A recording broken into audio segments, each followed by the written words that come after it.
Shalom, ketemu lagi dengan saya dalam segmen Teduh with SS. Pada kesempatan ini kita akan berbicara satu tema yang berjudul Tidak Perlu Khawatir. Kita baca satu ayat di dalam Matius pasal yang ke-6 ayat yang ke-25. Saya akan bacakan. Karena itu aku berkata kepadamu, janganlah khawatir akan hidupmu, akan apa yang hendak kamu makan atau minum. Dan janganlah khawatir pula akan tubuhmu, akan apa yang hendak kamu pakai. Bukankah hidup itu lebih penting daripada makanan dan tubuh itu lebih penting daripada pakaian? Bapak Ibu yang dikasihi oleh Tuhan, dalam khotbah Tuhan Yesus di atas bukit, Yesus memberi beberapa alasan kenapa kita tidak perlu khawatir. Saya yakin dan percaya siapapun kita pasti pernah mengalami yang namanya khawatir. Namun saya mau katakan pada kesempatan ini, khawatir yang berlebihan itu tidak alkitabiah. Yesus mengajarkan di atas bukit supaya orang-orang tidak perlu khawatir.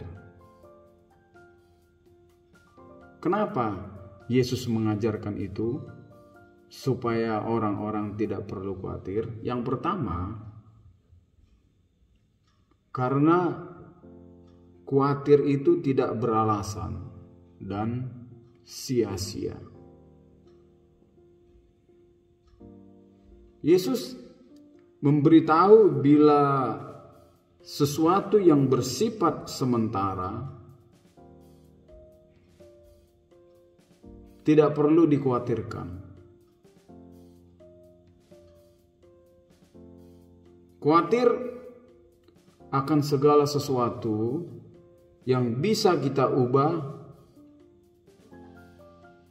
adalah kebodohan. Sekali lagi, kita mengkhawatirkan sesuatu yang bisa kita ubah adalah kebodohan. Dan mengkhawatirkan akan sesuatu yang tidak bisa kita ubah adalah kesia-siaan. Itu sebabnya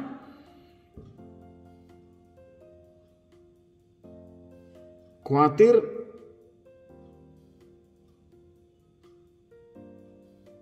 tidak beralasan dan sia-sia. Karena khawatir itu adalah tidak beralasan dan sia-sia, maka firman Tuhan mengatakan kita tidak perlu khawatir. Itu yang pertama. Yang kedua, kenapa kita tidak perlu khawatir? Karena kekhawatiran tidak menolong. Tidak menolong. Kekhawatiran tidak merubah apapun. Kita lihat satu ayat dalam Matius 6 ayat yang ke-27. Dikatakan, siapakah di antara kamu yang karena kekhawatirannya dapat menambahkan sehasta saja pada jalan hidupnya? Orang yang khawatir itu tidak menolong apa-apa dan tidak merubah apa-apa.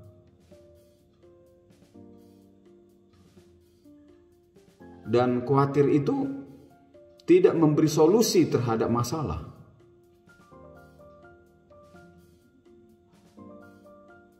Justru kekhawatiran itu membuat kita semakin menderita dan tertekan.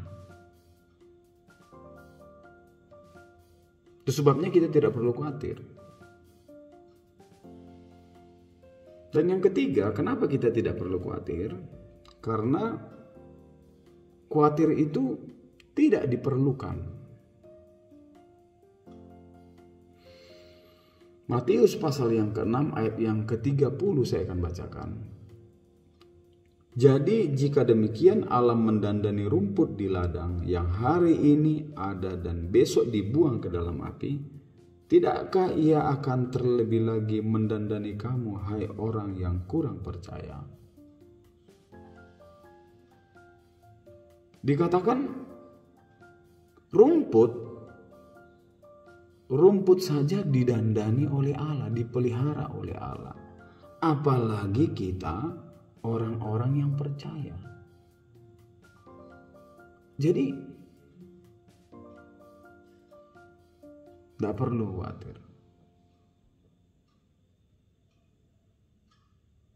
Jika kita percaya kepada Tuhan,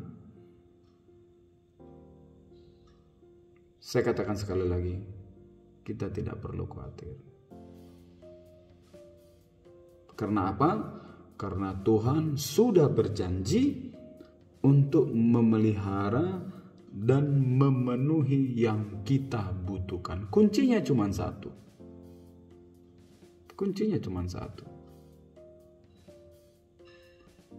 Hidup seturut firman Tuhan. Selesai masalah. Hidup sesuai kehendak Allah. Ketika kita hidup seturut dengan firman Allah dan sesuai dengan kehendak Allah, tidak ada yang perlu dikhawatirkan dalam hidup ini.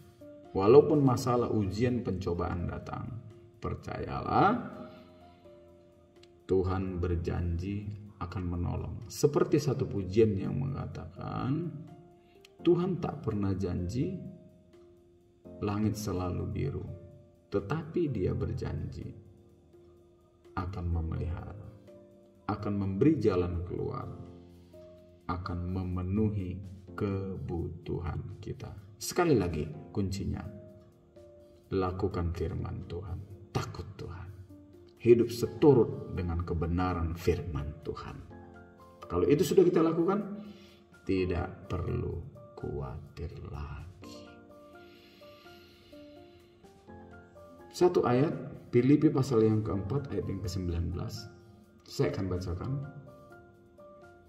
Allahku akan memenuhi segala keperluanmu menurut kekayaan dan kemuliaannya dalam Kristus Yesus. Ini janji Allah. Menguatkan kita lagi firman ini, supaya kita tidak perlu khawatir dalam hidup ini. Firman Tuhan membawa kita supaya kita semakin dekat kepada Tuhan. Hari-hari ini, di hari yang sulit ini, berulang-ulang saya katakan, ekonomi, apapun, sakit, penyakit, dan lain sebagainya, secara manusia mengkhawatirkan. Tetapi kita sebagai anak-anak Tuhan yang hidup seturut dengan kebenaran firman Tuhan, yakinlah Tuhan akan menolong kita melalui ini semua. Jangan khawatir, jangan tegang, tetapi menjadi tenang di dalam Tuhan. Tuhan Yesus memberkati kita semua. Amin.